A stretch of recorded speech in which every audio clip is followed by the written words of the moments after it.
اعوذ باللہ من الشیطان الرجیم بسم اللہ الرحمن الرحیم الحمد للہ رب العالمین والصلاة والسلام علی سیدنا محمد وعلی آلہ الطیبین الطاہرین المعصومین اما بعد فقد قال اللہ تبارک وتعالی فی کلامہ المجید والفرقان الحمید وقولہ الحق وهو اصدق الصادقین بسم اللہ الرحمن الرحیم شہر رمضان الذی انزل فیہ القرآن۔ جیسا کہ آپ تمام ناظرین کے علم میں ہے کہ ماہ مبارک رمضان اپنی رحمتوں،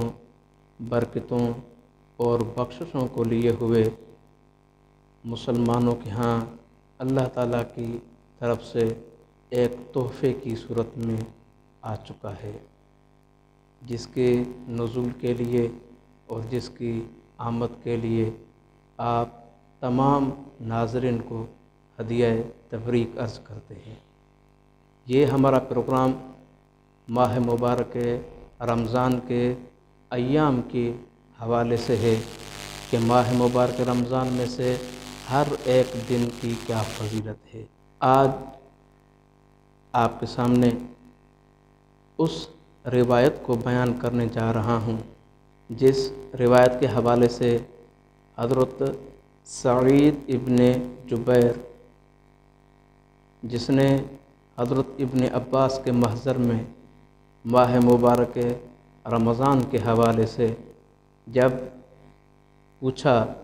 کہ ماہ مبارک رمضان کی کیا فضیلت ہے اور اس کی کیا عظمت ہے، تو ایک مرتبہ حضرت ابن عباس نے حضرت سعید ابن جبیر سے فرمایا، لو علمتم ما لکم فی رمضان لزدتم للہ تبارک و تعالی شکراً۔ فرماتے ہیں لو علمتم، اگر آپ جان لیں، ما لکم کیا ہے آپ کے لیے، فی رمضان ماہ مبارک رمضان میں۔ ماہ مبارک رمضان آپ مسلمانوں کے لیے، آپ مومنین کے لیے کیا تحفے اور تحائف لے کے حاضر ہوا ہے، اگر آپ جان لیں، لزدتم للہ تعالی شکراً، تو آپ اللہ کے حضور شکر کے لیے پیش کر دیں اور اللہ کا شکریہ ادا کرنا شروع کر دیں کہ اللہ نے کتنی عظمت اور فضیلت ماہ مبارک رمضان کو عطا کی ہے، اور جو مسلمان اس ماہ مبارک رمضان سے استفادہ کرتے ہیں، رحمت کو حاصل کرنا چاہتے ہیں، اپنے گناہوں کی بخشش چاہتے ہیں، اللہ کی رضا کو حاصل کرنا چاہتے ہیں، تو یہ ان کے لیے عظیم تحفہ ہے۔ ماہ مبارک رمضان کے اس حوالے سے جیسے ہی حضرت سعید ابن جبیر نے سنا تو ایک مرتبہ حضرت ابن عباس سے عرض کیا کہ آپ مزید کچھ مجھے عنایت فرمائیں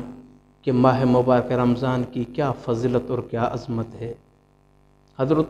ابن عباس فرماتے ہیں کہ آپ دوسرے دن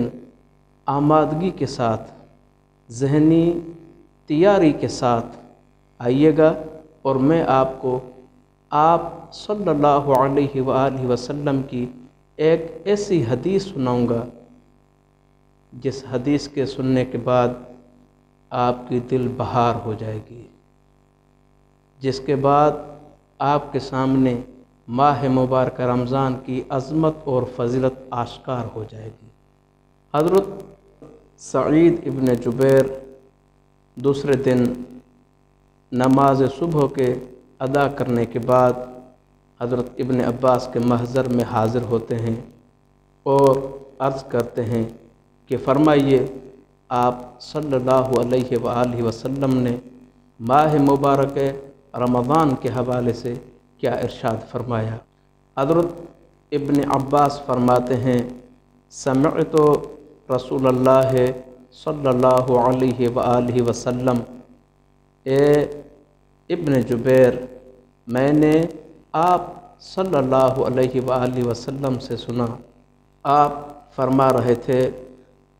اذا کان اول لیلۃ، جب ماہ مبارک رمضان کی پہلی رات ہوتی ہے، غفر اللہ عز وجل لامتی الذنوب کلھا، تو اللہ تعالیٰ میری گنہگار امت کے تمام گناہ معاف کر دیتا ہے۔ آپ فرماتے ہیں سرہا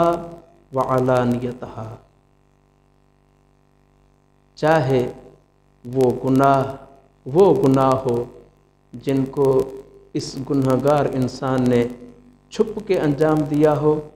یا ظاہری طور پہ انجام دیا ہو۔ وَرَفْعَ لَكُمْ الف درجۃ، اور اللہ تعالیٰ اس ماہ مبارک رمضان کی پہلی شب کی خاطر، پہلی لیل کی خاطر رفع لکم، بلند کر دیتا ہے آپ کے لیے الف درجۃ، 20 لاکھ درجات۔ اگر کوئی انسان، اگر کوئی مسلمان ماہ مبارک رمضان کی پہلی شب کو درک کر لیتا ہے تو اللہ تعالیٰ پہلی عظمت یہ ہے اس شب کی کہ اس کے ظاہری اور مخفی گناہ کو معاف کر دیتا ہے، اور دوسری یہ ہے کہ اللہ رب العزت اس کے 20 لاکھ درجات بلند کر دیتا ہے۔ اور فرماتے ہیں وَبَنَا لَكُمْ 50 مدینۃ، اللہ رب العزت آپ کے لیے 50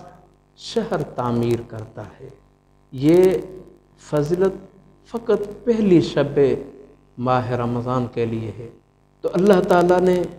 پہلی ماہ مبارک رمضان کی شب میں آپ کے لیے یہ تحفہ بھیجا ہے، جس میں آپ کے گناہوں کی معافی، جس میں آپ کے درجات کی بلندی، جس میں آپ کے لیے شہر اور گھروں کا تعمیر ہونا۔ لیکن یہ ہے کہ اس ماہ مبارک رمضان کو درک کرنے کے بعد اللہ کے حضور شکریہ بھی ادا کریں اور اپنی عبادت کو بڑھ چڑھ کر انجام دیں، گناہوں کی استغفار کریں۔ اللہ تعالیٰ آپ اور ہم سب کو اس ماہ مبارک رمضان سے خوب استفادہ کرنے کی توفیق عطا فرمائے۔ والسلام علیکم ورحمۃ اللہ وبرکاتہ۔